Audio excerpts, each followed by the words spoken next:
Tuhan sertamu.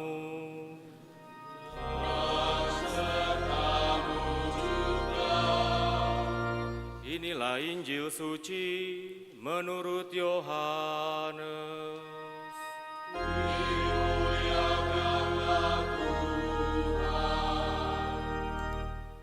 Ketika Yohanes membaptis di Sungai Yordan, ia melihat Yesus datang kepadanya. Maka katanya, "Lihatlah anak domba Allah yang menghapus dosa dunia. Dialah yang kumaksud ketika kukatakan, sesudah aku akan datang seorang yang telah mendahului aku, sebab dia telah ada sebelum aku. Aku sendiri pun mula-mula tidak mengenal dia, tetapi yang mengutus aku membaptis dengan air telah berfirman, jikalau engkau melihat roh turun ke atas seseorang dan tinggal di atasnya, dia itulah yang akan membaptis dengan Roh Kudus. Dan aku telah melihatnya. Maka aku memberikan kesaksian, dia inilah Anak Allah." Demikianlah Injil Tuhan.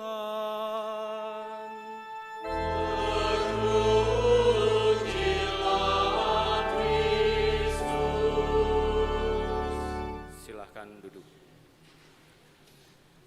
Bapak, Ibu, saudara-saudari, dan teman-teman muda yang terkasih, selamat petang, berkah dalam. Kalau Anda ditanya, apa artinya menjadi saksi? Anda tahu saksi ya? Ada saksi perkawinan, ada saksi hukum, saksi mata, saksi ahli, gitu ya. Nah, apa artinya menjadi saksi? Ketika Anda hadir menjadi saksi di sebuah perkawinan, Anda akan menceritakan proses suatu perkawinan antara si A dengan si B. Atau saksi hukum, misalnya kecelakaan. Anda akan menceritakan proses bagaimana terjadinya suatu kecelakaan secara fakta. Nah, artinya ketika Anda menjadi saksi, Anda di situ hanya jadi pengamat dan penonton. Apakah ketika menjadi saksi perkawinan Anda yang menikah? Kan bukan. Apakah ketika menjadi saksi kecelakaan Anda yang mengalami kecelakaan? Kan bukan. Berarti Anda hanya pengamat. Nah, ini menjadi saksi dalam pengertian kita sehari-hari. Nah, bacaan-bacaan hari ini mau mengajak kita lebih dalam. Kita diajak untuk menjadi saksi Kristus. Apa artinya menjadi saksi Kristus? Menjadi saksi Kristus, ini yang mau saya tekankan, berarti bukan melaporkan atau menceritakan pengalaman orang lain, tetapi kita diajak untuk berbagi pengalaman perjumpaanku dengan Allah yang hidup. Nah, dalam bacaan Injil tadi diceritakan, Yohanes yang berkata, "Lihatlah anak domba Allah yang menghapus dosa dunia." Kata-kata ini bukan julukan indah. Yohanes justru mengakui bahwa dalam Yesus Allah sendiri masuk ke dalam penderitaan kita, mengambil dosa kita dan membuka jalan keselamatan. Nah, yang menarik adalah kata-kata Yohanes selanjutnya. "Aku telah melihat Roh turun dan tinggal di atasnya, dan aku bersaksi dialah Anak Allah." Nah, yang membuat kesaksian Yohanes menjadi sangat kuat, kata-kata ini menjadi kuat sebagai sebuah kesaksian, ada satu kata yang seringkali kita luput, yaitu kata aku. Dia tidak mengutip orang lain. Dia tidak menceritakan pengalaman para nabi zaman dulu. Tetapi dia berkata, aku telah melihat dengan mata kepalaku sendiri. Aku bersaksi dari pengalaman hidupku.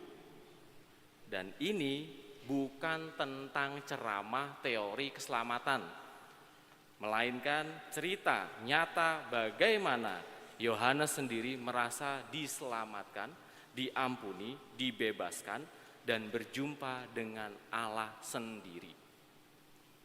Di sini kita bisa belajar, artinya apa?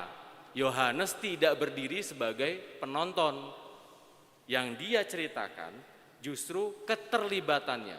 Seluruh dirinya terlibat, dari matanya, mulutnya, telinganya, tangannya, seluruh tubuhnya terlibat masuk dalam peristiwa ilahi ini. Ia melihat Roh turun, ia mendengar suara Bapa, ia berjumpa dengan Yesus sendiri sang anak domba. Dan perjumpaan ini yang mengubah segalanya.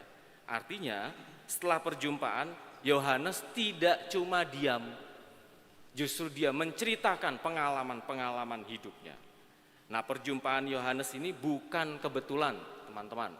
Sejak zaman Yesaya dalam bacaan pertama, itu Allah sudah merencanakan rencananya. Dalam engkau, pribadi konkret dengan nama, wajah, dan kisah hidup, Allah tidak berbicara tentang konsep abstrak, tetapi Allah membentuk engkau, aku. Aku akan membuat engkau menjadi terang bagi bangsa-bangsa, supaya keselamatan datang daripadaku sampai ke ujung bumi. Artinya, Anda semua, termasuk saya, itu sudah dipilih Allah untuk menjadi saksi Kristus, saksi dan terang bagi dunia. Nah, hal ini ditegaskan oleh Santo Paulus dalam bacaan kedua dengan mengatakan, kita semua terpanggil menjadi kudus. Kita, Anda dan saya, orang-orang kudus yang dipanggil, artinya dipanggil bersama sebagai tubuh Kristus untuk menjadi terang dunia. Nah, pertanyaannya bagi kita sekarang, kapan terakhir kali Anda berjumpa dengan Allah? Kapan? Saat misa, saat berdoa, yakin? Jujur-jujuran saja, Anda semua datang ke misa ini, yakin terlibat dalam misa? Kebanyakan dari kita datang misa, duduk di kursi, dengarkan sabda Tuhan, terima komuni, selesai. Tetapi apakah hati kita, pikiran kita terlibat di sini? Kita seringkali hati kita melayang-layang, pikiran kita melayang-layang, entah dengan persoalan di rumah, pekerjaan di kantor, ujian-ujian atau tugas-tugas di sekolah, kebanyakan seperti itu. Padahal, teman-teman yang terkasih, momen perayaan Ekaristi, momen doa, itu menjadi momen di mana kita berjumpa sungguh-sungguh, merasakan kehadiran Allah yang nyata. Frater kan belajar kayak gitu, kami kan enggak. Kata siapa? Sekarang saya mau ajak Anda sederhana saja. Kalau Anda berdoa, apa yang Anda tanyakan? Apa yang Anda ungkapkan? Rata-rata permohonan. Tuhan, besok saya mau ujian, bantu saya ya. Tuhan, anak saya mau berangkat sekolah, semoga perjalanannya lancar. Kebanyakan begitu. Tetapi, pernahkah Anda bertanya, sekali saja bertanya, Tuhan, hari ini Engkau melakukan apa untukku? Pernah tidak Anda bertanya itu? Kita sering luput untuk menanyakan itu. Nah, saya mau mengajak Anda semua, sederhana untuk berjumpa dengan Tuhan.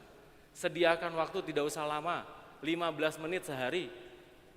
Dalam 15 menit itu, tanya saja, Tuhan, hari ini Engkau melakukan apa untukku?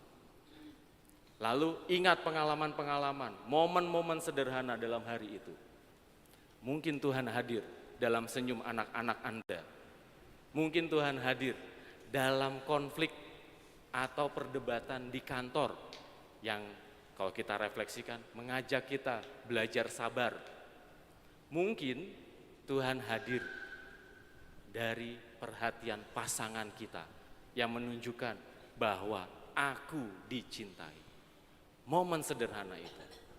Lalu beranilah mulai bersaksi, bukan cerita tentang orang lain, tapi tentang diriku. Ini yang Tuhan lakukan untukku.